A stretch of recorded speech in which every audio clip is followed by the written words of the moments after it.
بسم الله الرحمن الرحيم. ولله غيب السماوات والأرض وما أمر الساعة إلا كلمح البصر أو هو أقرب إن الله على كل شيء قدير. والله أخرجكم من بطون أمهاتكم لا تعلمون شيئا وجعل لكم السمع والأبصار والأفئدة لعلكم تشكرون. ألم يروا إلى الطير مسخرات في جو السماء ما يمسكهن إلا الله إن في ذلك لآيات لقوم يؤمنون.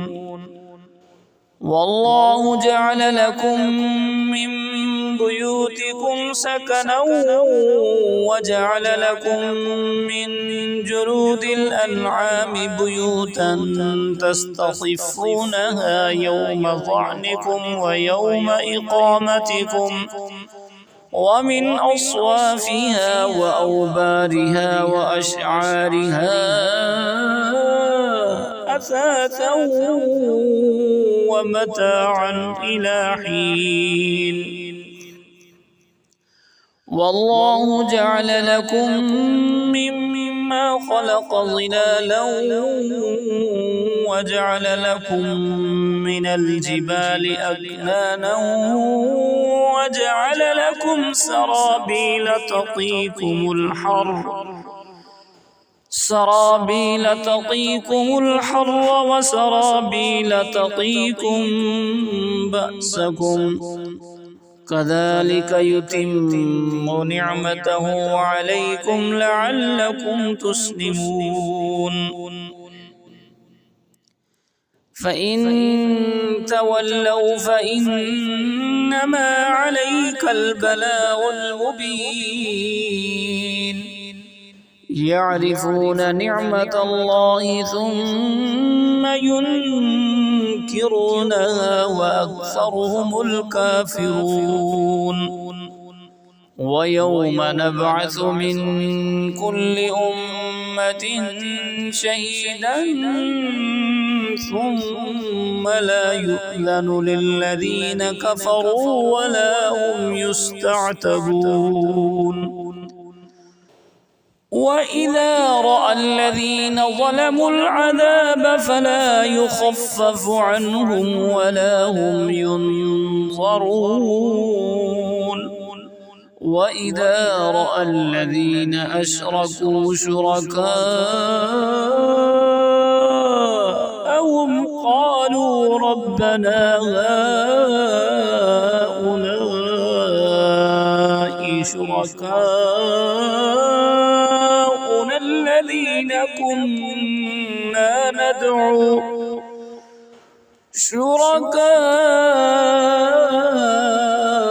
الذين كنا ندعو من دونك فألقوا إليهم القول إنكم لكاذبون.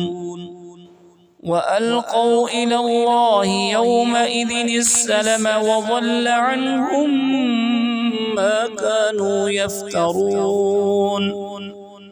الذين كفروا وصدوا عن سبيل الله زدناهم عذابا فوق العذاب بما كانوا يفسدون.